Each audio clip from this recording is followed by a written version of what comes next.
Hey, it's Thursday, time for another Action Figure Adventures video here on SEO Toy Review. Today, Baby Skeletor and I are taking a look at the Marvel Legends Professor X figure. This special set celebrates Marvel's 80th year. Feels like it was just the 75th anniversary the other day. The back of the package shows off the parts within as well as several features of this set. Here we've got Professor X out of the package. Let's take a closer look. I'm going to start by taking a look at the Professor X figure, then we'll put him in his hover chair and move on from there. So he's got a standard bald head with those iconic large eyebrows that Professor X always seems to have. He's wearing a green suit this time. A lot of times he's depicted in blue, but this is more classic to some of the older comics where the green suit contrasted with the X-Men's blue and yellow outfits. He's got a striped tie. All this stuff has probably been used for other suited characters in Marvel Legends already, but it works really well here. He does have some good hands for Professor X, you know, where he's like force choking someone here with this hand and doing the weird double finger gun. Boop, boop. Just kidding. These work really well for him to be, you know, using his telepathy powers, his psychic powers. Gene, listen to me. He's got all the standard Marvel Legends articulation, which is all really good. The ball joint at the head. He's got a crunch at the waist there. Shoulder joints that move around and out to the side. He's got a swivel just below the shoulder there. He's got double jointed elbows. He's got swivels at the wrists as well as a rocker there. So his arms are very well articulated, which is good for Professor X because, you know, those are the only joints we're really going to use.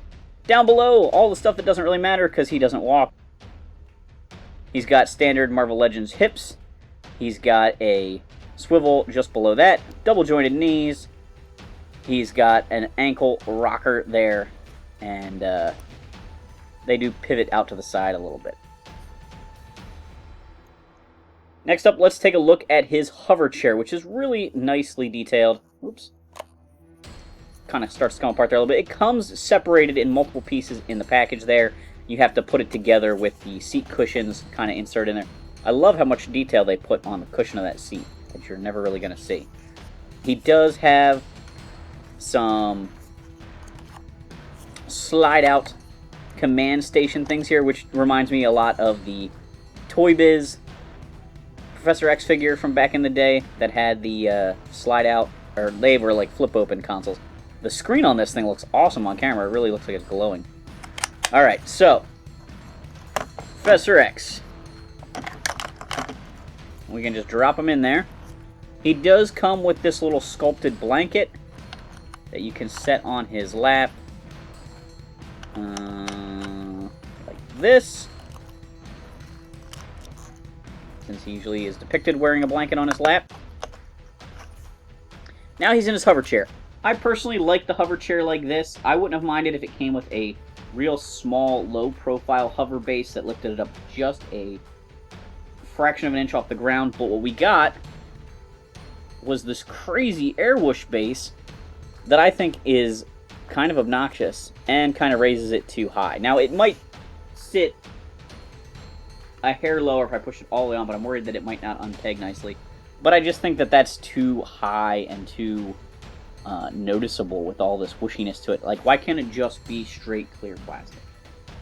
Students, if you can hear me, listen carefully. Swing by Taco Bell on your way back from the mission. I want a crunch wrap. Xavier also comes with a Cerebro helmet, as well as a peg-on effect. I kind of wish, in a way, that you could peg this on him. I mean, I'm glad it doesn't actually peg on him, because I don't want a hole in his head. But if there was some other way of attaching this, it'd be kind of neat if you could use it when he's not always wearing Cerebro. But it attaches to Cerebro. Again, kind of like that flying stand. I wish this was a little bit more translucent. I think it's a little too solid to represent like a superpower in a way. Cerebro fits on nicely, and the psychic effect can be pegged into that and looks good for display. I do like that they include a lot of this kind of stuff. I like superpower, manifestation type things for displays. So I think that's kind of cool. Don't make me push the red button in my console. I think the hands they gave Professor X are perfect for some iconic poses, but they are a little goofy if you want to use him for more everyday type activities. The last item that was included in this set is a Build-A-Figurehead. I think it's really cool that they do the Build-A-Figures in Marvel Legends, but I never end up collecting them because I don't buy every figure from every wave. I get that's the point, so I never really know what to do with these things. Thanks for watching this Action Figure Adventures. Do Baby Skeletor a favor, hit that like and subscribe button.